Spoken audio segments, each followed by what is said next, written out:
Hi, my name's Alan Tsao and I help students with AP Physics. Today I actually want to talk to you about, what you're supposed to learn out of the AP exam. So we're about a month out from the 2023 AP exam, and for some of you maybe it went well, for some of you maybe it didn't go so well. You're gonna get your scores here in about a month. Now that we're about a month out from the exam, I want you to take a step back and think about and reflect on what was the purpose of all of that, and what we should take away. One of the things to keep in mind when you're a student is think about what is it that we're trying to accomplish out of taking an AP exam. And it's really, really more like there's college credit, there's grades, just looking good on college transcripts. I get all of that. Like I understand that's like what drives a lot of you to my channels also, and what a lot of you are like looking for. But I want you to take a little bit of a broader picture.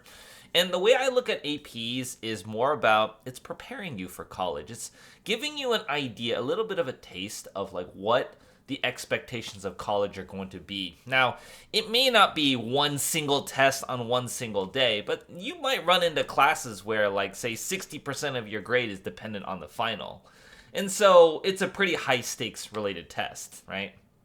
So the other thing is just to understand how much you're expected to know when it comes to an AP test. And that part is actually really important in terms of how much you're expected to know, because it also demonstrates how difficult it is to catch up if you fall behind.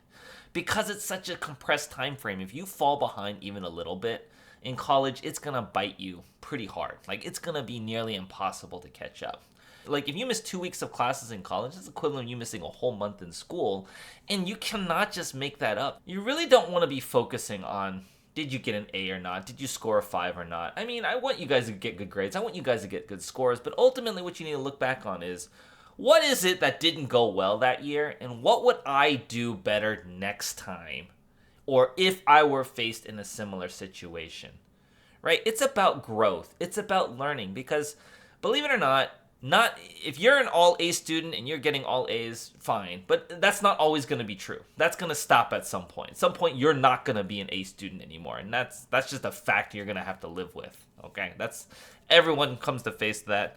There are a few very, very rare people who will maintain A's and stuff like that, but for the most of you, you're not going to be an A student forever. And you don't really want to be an A student forever. That's actually not a good goal to have.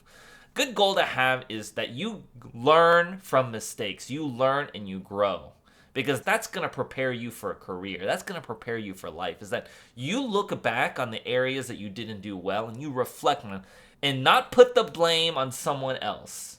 Don't put the blame on like I got a teacher, they didn't get me ready, blah blah blah. Look, you guys are almost adults, okay? You can only control what you can control. So what are you going to do better next time when it comes to taking another AP exam, or when you're in college?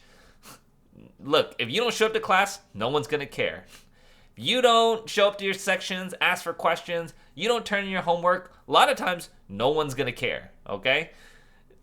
You're not going to get any sympathy. It's only going to be up to you to decide what you're going to do with your time and what are you going to do better next time.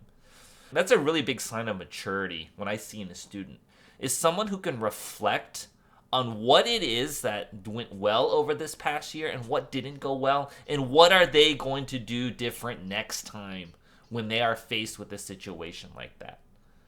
Okay? So that's really what I really want you to think about, is just reflect over the year.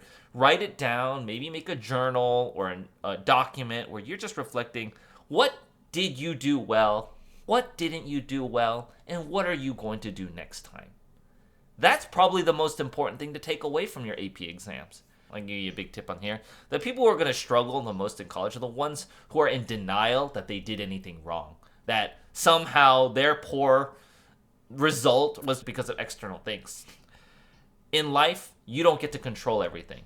Okay? You can only control yourself. You can only control what you are going to do. And so reflect on that.